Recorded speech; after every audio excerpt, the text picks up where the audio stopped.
Hi everybody, this is Roxy, and I bought some Copic markers. I finally broke down and got some. I was watching Creations with Christine, and I'll put her address because she's really good at coloring with the Copics. And and there's a lot that are, but I just happen to, I kind of like her style and that. But she put a place that she gets her Copics up on her video. It's carpediumstore.com, and they sell another thing too. On Your Paper Pantry, we have 2 certified Copic instructors on board, and it's Yvette Carrillo and Mickey Switzer, and they can help you with any questions you have. And all of our members that are Copic users are also really smart and helpful. I had Dawn told me what colors to get for flash colors, and anyways, it's hard to get, it's really hard to get a set of colors. Like, do you want primary? Do you want pastels? Do you want earthy colors? Do you want, so I mean, it's kind of, I think that is probably a personal preference. But anyways, so I asked, there's 3 different kinds of Copic markers. There's, original, chow, and sketch. And everybody that you see on YouTube, it seems, has the sketch markers. They're the oval markers. And I've tried those in the store. They're like butter. But the thing I don't kind of like about them is that they're oval. To me, that's, But anyway, so I asked Mickey, what's the difference? Plus, aside from the fact that they're oval, the chow markers on Carp Diem Store are $2.98 compared to their sketch markers, I think, are four and a quarter. So I can get a few extra markers by going this route. And Mickey said the only difference was, I think that at the time the color wasn't on the cap, but now they have the colors on the caps. I think that was the difference. But she said really there's no other difference than that. These show the number and then also the color, warm gray, number 3, W3. And then it also has a little superfine brush logo and a medium broad brush logo. Okay, so I got, I kind of went and got a couple of reds, some flesh colors, Caucasian flesh colors, of course, my color, and then kind of some blue greens, a couple of yellows. And I think another tip I had heard was to get, I think this was from Chris, if you get a color, try to get the light, medium, and dark of that color. I'm pretty sure that was Chris. I'm sure, that's kind of the rule of thumb. But anyway, so here's my first blobby, sloppy guy.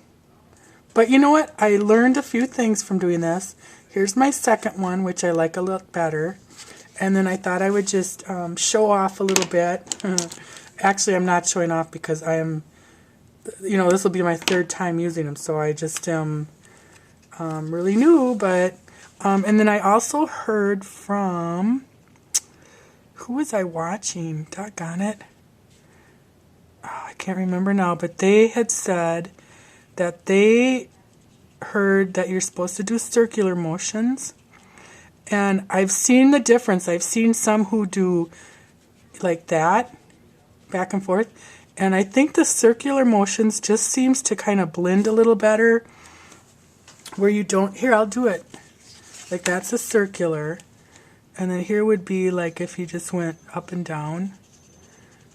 And I'm sure I can't probably focus enough for you to see, but I do see the difference because it kind of gets a little more, like you don't want it to really overlap, the color, because the more you do, the darker it gets. So there's the lightest color. And then my next lightest is, this is E00 and then E02, and these are suggested as the flesh colors. This was Dawn's, oops, see, I went out of line. And then I did see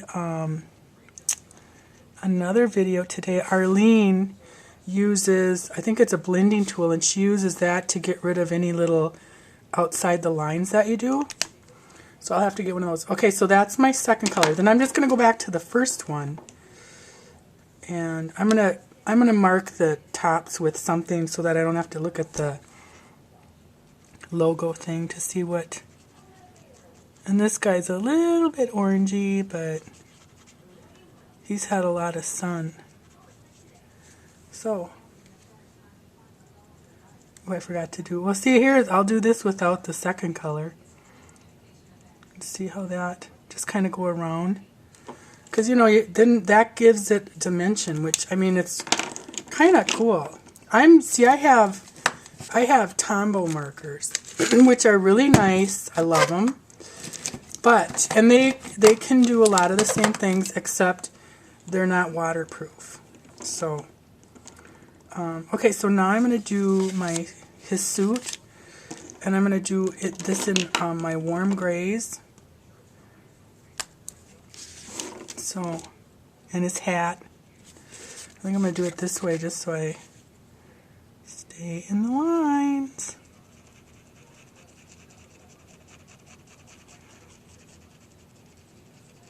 But they're really fun to work with. And, you know, like, I kept thinking, like, because they're like, I think they're about $6 if you get them in an art store, you know, like Dick Blick's or whatever. Or even on some sites, there's $5, $6, and I just think, yikes. It's a lot of money for one color, you know. So it's nice to find a good deal like this. And quite honestly, I don't care what the thing looks like, just so it does the same as the other. Just so it does what it's supposed to do. I'm going to do his little hat.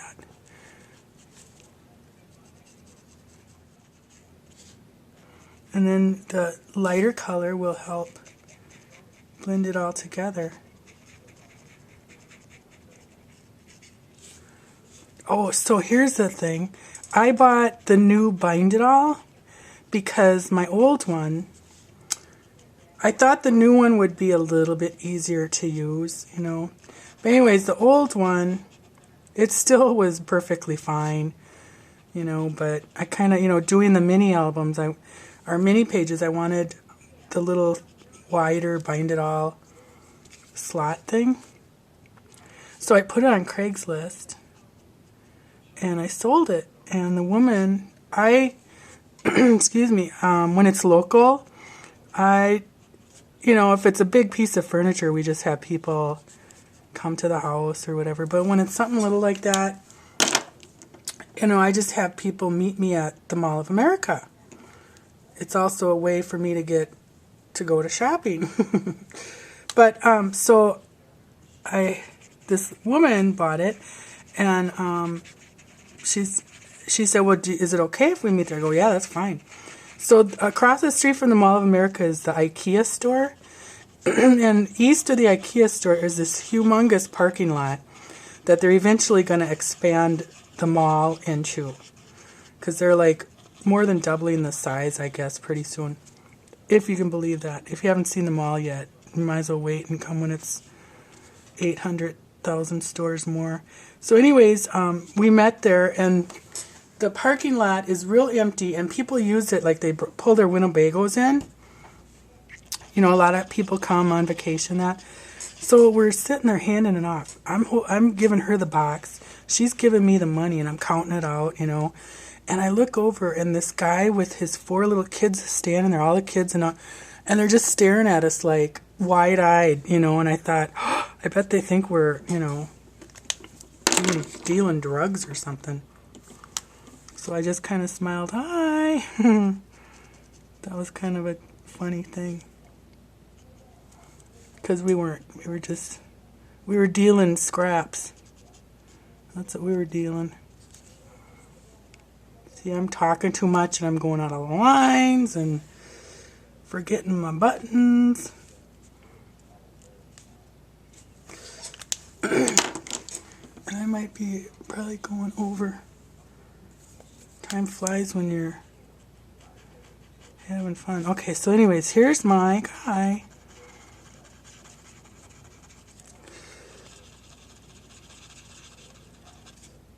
Yeah, I think I'm going to go back to that earlier version. Yeah, he's best, so I'll have to just go slower. Well, that's not bad. They're all good. But anyways, thanks for watching. I'm going to put my cards together and I'll do a video on that. Bye.